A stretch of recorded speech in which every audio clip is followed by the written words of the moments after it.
So, I'll give you a final a very, very powerful influence pattern. If we could turn down the heat a little bit, that'd be cool. I'm sweating.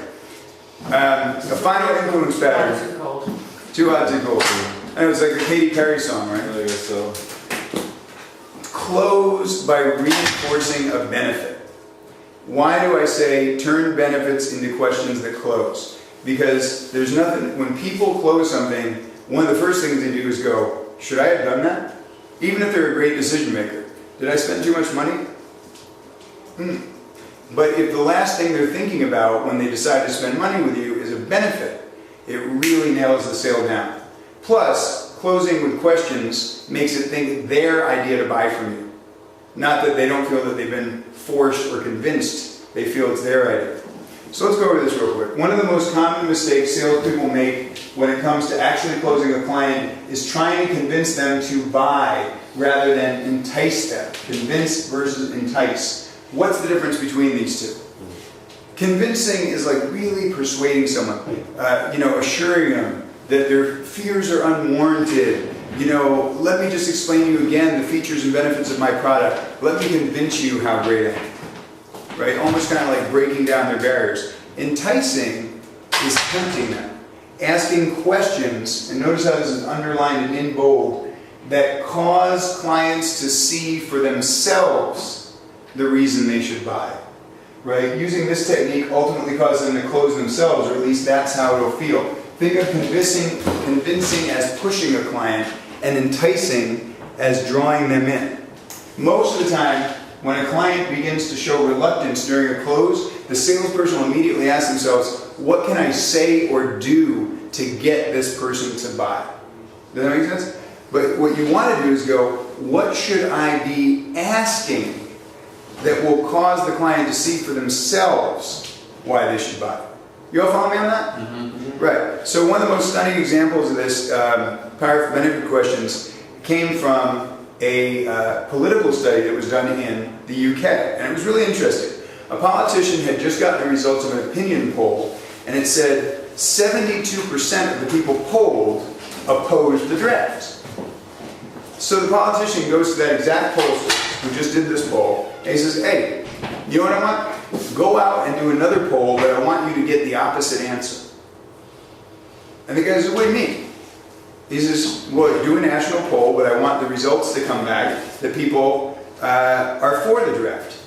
And the guy says, I already did a poll. I got a sample size. I asked the questions. How am I supposed to do the same thing and get a different result? And the politician did this as a demonstration. He goes, let me show you. He goes, survey 1. Mr. Smith, are you worried about the rise in crime among teenagers? Yes. Do you think there's a lack of discipline and vigorous training in our comprehensive schools? Yes.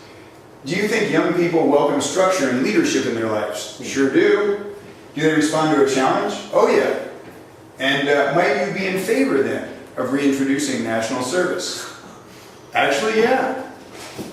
Survey 2. Mr. Smith, are you worried about the danger of war? Right. Are you unhappy with the growth of armaments? Do you think that there's a danger in giving young people guns and teaching them to kill? Do you think it's wrong to force people to take up arms against their will? Would you oppose the introduction of national service? What's the only answer you could give? Yes. Yeah. Right? Ask when you're closing. You close with questions that cause the client to see for themselves why they should buy. And by the way, do you notice how those are all benefit questions? Right. They're implied, right? Are you worried about the rise in crime among teenagers? The benefit being that if we do this, that could quell that. Yeah. Do you think there's a lack of discipline and vigorous training in our comprehensive schools? By the way, that's how the ROTC gets into most universities. We're going to bring discipline and structure to the students that want it, right? Mm-hmm. So it's just all about, oh yeah, I can see the benefit of saying yes to you. It's pretty powerful, isn't it? Why are benefit questions so powerful? Because instead of telling your client that your company will, for example, give better service than the competition, Mr. Jones, I want to assure you that we have the best customer service in the industry. Who says that, by the way, here? Mr. Jones. Everybody. Everybody who sells him anything, right? Who's going to come in? By the way, we're really cheap. I mean, don't even bother calling customer service. But save money by not having it. right. So you show them that this benefit is important to them and that would mean a lot to do business with the company that gave great service. So here's an example of that. And by the way, benefit, let's say your benefit was better service than the competition. Well, let me ask you, James, have you ever had the experience of dealing with a company that gave you a good deal up front, but then the follow-up and the customer service was terrible? Yes. Right?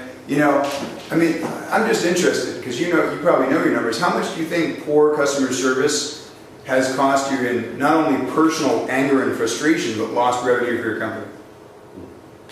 Thousands and thousands. Wow, thousands? Wow.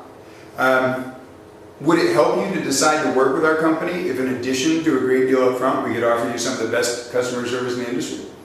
Yes. Right, especially if I have testimonials to back that up? Absolutely. Okay.